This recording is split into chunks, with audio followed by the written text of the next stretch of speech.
I'm Phyllis. I live in my van.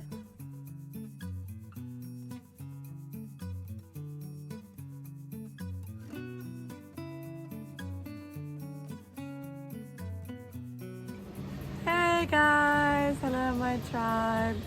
This week's been so fun with my 4 photo shoots. And the other day I met this nice man camping on the beach. His name's Richard. Hi Richard. And he was making all of these little seashell jewelries. And he was very nice. He's where I got this one, and if you've seen the one I have on my hat.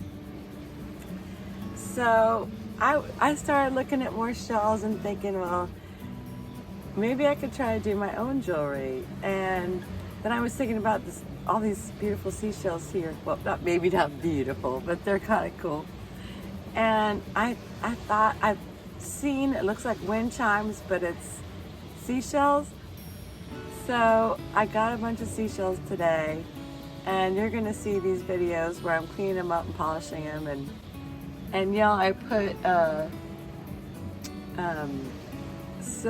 metallic silver nail polish on a couple of them just to see what it would look like, and they are so pretty. So I'm gonna be making some jewelry out of these smaller ones, and then the bigger ones I'm gonna make wind chimes with seashells. And it's been so fun, and I just think this is so pretty. I'm gonna have to get him to show me how to do this wiring. Isn't that pretty with the heart? But I'm gonna like shellac my shells so they're gonna be really shiny and cool. And I'll show you my hat in a minute. But I just wanted to tell you I'm having a good time. And I really had fun today just playing with all these seashells and washing them, even drying them and rubbing them down with cocoa butter. Yes, I rubbed down my seashells with cocoa butter. But I'm sunburned. That's why I was wearing this over my bathing suit today, because I could zip it up all the way up to my neck. Trying not to get more burnt. But I'm having a great time. I think Buddy's having a good time too. It's warm here, but when he gets hot, he can just run down to the beach and have a little dip and cool off.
This one was already looking kind of like a heart. There was a little indentation at the top, but I got an emery board, a nail file, and I made a deeper indentation in the middle. And isn't that cute?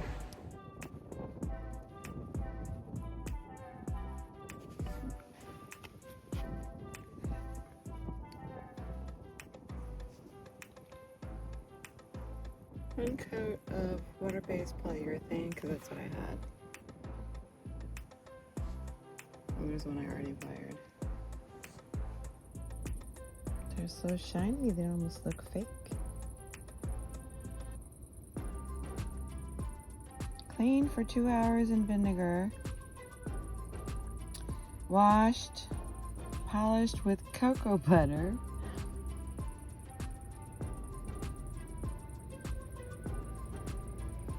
and then 2 coats of polyurethane. And some of them are sanded also to remove the scale, like that guy right there. But then you see some color, and that guy too. He was solid white when I picked him up. Look how pretty he is now. Oh my goodness. I should have done this outside so you can see the shine. Oh, I can't see it. Oh well. It's pretty.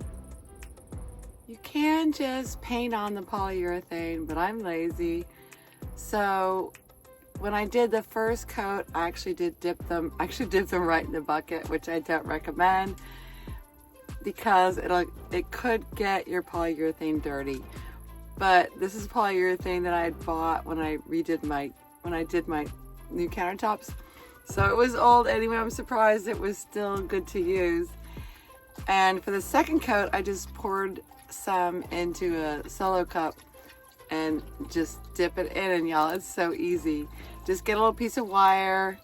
After you've drilled holes in your shells, you can hang them up on the line and just dip them in. It's super easy. I do 2 coats on the fresh shells, and then after I wire them, I do another coat. I think it helps glue them on too, because some people, when they wire their jewelry, they glue down the design with the wire, and I didn't have any glue that would work for that, so I figure coat of polyurethane over everything cures all. I'm going to show you how to wire a pendant or an earring. I'm no expert. I just looked on YouTube, and I was looking at Richard's pieces to see how he wired them and try to follow the wire to see how he did it. He gave me some floral wire, which is 26 gauge.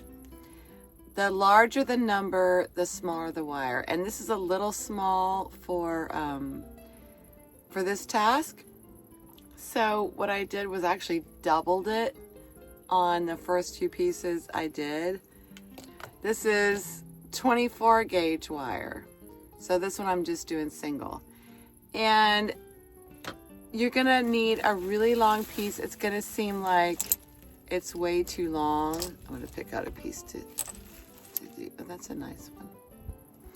So this shell has been cleaned, washed, rubbed with cocoa butter. I drilled a hole in it with a very small bit. I'm sorry, I don't know the size of the bit.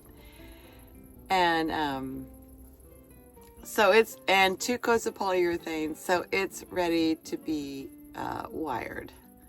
So this tiny little thing, I'm going to use a really long piece of wire. I think my country accent's coming up. So I'm going to actually use like that long of a piece. That's like, I don't know, it's like almost 2 feet maybe. And I've got this pair of scissors that I already ruined. They're barely sharp, so I just use a pair of scissors. But don't ruin your good scissors by cutting wire. So I've got my wire, and I just kind of fold it in half, and we're going to make a little loop on the end and do a couple of twists.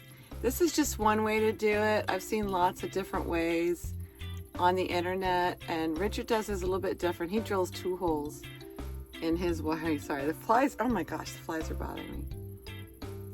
So I'm just gonna make a couple little turns in the wire.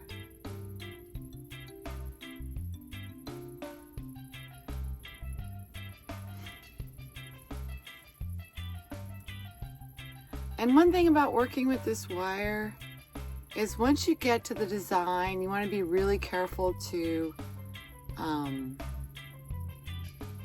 not do it and undo it and redo it, because when the wire gets crimped, it just doesn't look as good. Now, of course, when you're first getting started, it's going to be a learning experience and you're probably just going to want to take it off and do it again. Use the same wire to practice. But once you really want to do a piece, you want to try not to keep moving it around because it will get bends in it that aren't attractive. Like even this isn't that attractive, and you can't really get them out completely. It won't look perfectly straight after it gets a crimp in it. So I've got my little loop and I've got my shell, so decide which side you want it to be, the outside. And I kind of like this little bit of color on that side. This is actually the inside of the shell. Now I've got my loop behind the shell and the two pieces of wire are fed through. So now it's time to make a design. You can look on the internet, look on YouTube, there's lots of different ideas. Some people just like wrap it around in like lines. I don't know, it doesn't seem terribly interesting, but one thing I like to do is just make like little circles. I don't know if I could be able to show this to you.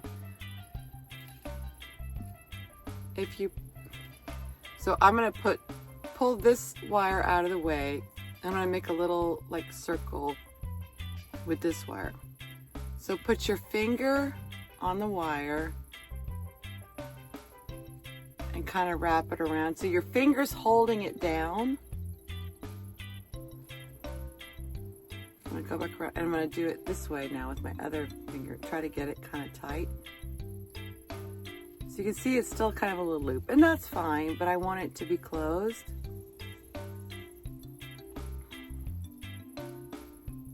So I'm just, oh, okay, that's sort of closed. And now you're just gonna go like that and kind of wrap it around.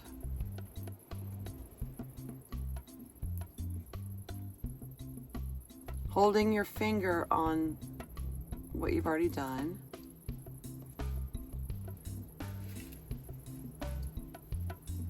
I can't do that. That way I have to look at it. So I'm just pulling it taut each time. I'm just going around in a circle. And if you keep doing that, you end up with that, I think what's cute, just a little wound up circle. And then I'll make a couple of those maybe. On a larger piece, you could make that circle larger. But for this piece, I think that's a good size. I think I'll do one on the other side. I actually made a little, looks like there's a little double curly on that side. And I didn't want them to touch, so I'm gonna wrap the wire around the outside. On your first one, I suggest either having 2 holes or having the 2 wires meet at the bottom, and then you can twist them up to have them secure. Because it is kind of awkward at this point, having these 2 wires and trying to keep your design where you want it in the front. So now I'm just going to turn it around and twist these 2 wires. I'm trying to keep it taut while I've got it where I want the design to be on the front.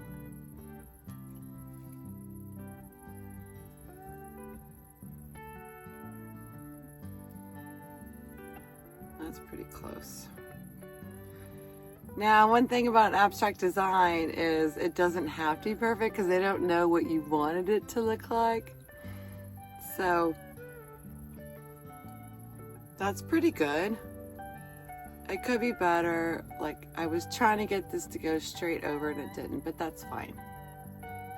So then I'm just going to continue twisting this wire until we're close to the back of where it came in to the shell.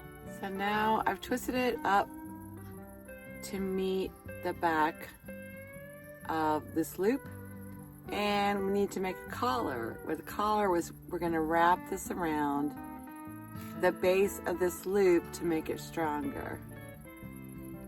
I think I did use a little bit more wire than I needed, but that's fine. But I've got one wire out of the way, and the other wire I'm gonna just wrap around, and I can't do it on the camera because I need to be closer to it.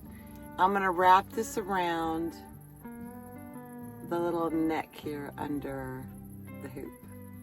If you use it as smaller gauge wire, you can definitely just use both wires to wrap around at the same time. But I came up and I pulled one wire up to the top, and I started at the top and then started winding down because I want to end down here. So I'm just coming down below and pull it taut until you get like right about here, because I want to try to get it to go down over. I haven't perfected this yet. Let's see if I can do it this time. I want it to go over the edge of the shell. Sorry, I gotta do this one. So that's actually what I wanted. I wrapped, now we're down to here, and see I've got this, the end piece. I'm just gonna leave it right there sticking out for now, and I'm gonna continue wrapping with this other piece of wire. Okay y'all, that is not perfect, and I'm pretty new at this. Hopefully I'll get better. I picked up a lot of shells and I'm still processing them, so. But honestly, it doesn't look bad. It doesn't look bad. So now I've just got to try to tuck in these wires in the back. I don't have a great way to do this yet, so I can't really give you a hint, but just do the best you can.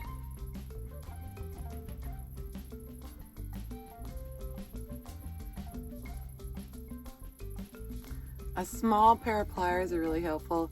It's a multi-tool I found like at a rest area. It's really cool. But a very small pair of pliers is very helpful. I'm just tucking this under the wiring on the back. I'm gonna do that a couple times, try to wrap it around. Because you don't want to have that wire end sticking out and poke the neck of the person who's wearing it. Ideally, you would have the end like not exposed. I don't know what the right way to do it is. I haven't seen that in any of the videos. By the way, I need to put this at the beginning of the video too. Dust from seashells is very dangerous to your lungs. There's actually a disease you can get from breathing it in.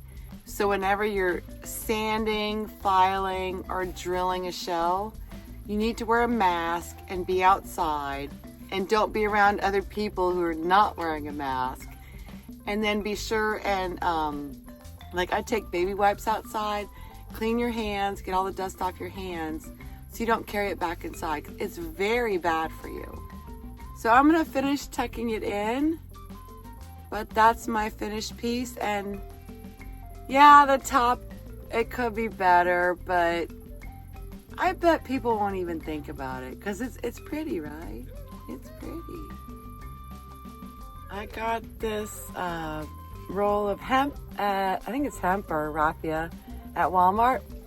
And I am gonna dip this in polyurethane once, just because.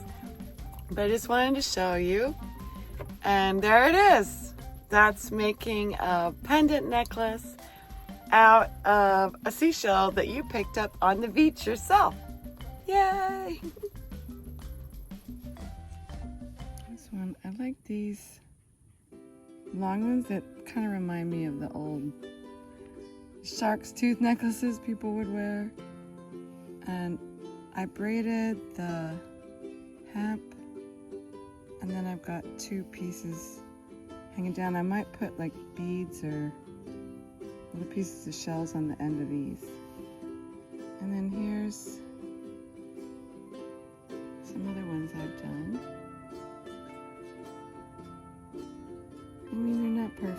Hopefully I get better, but I like them.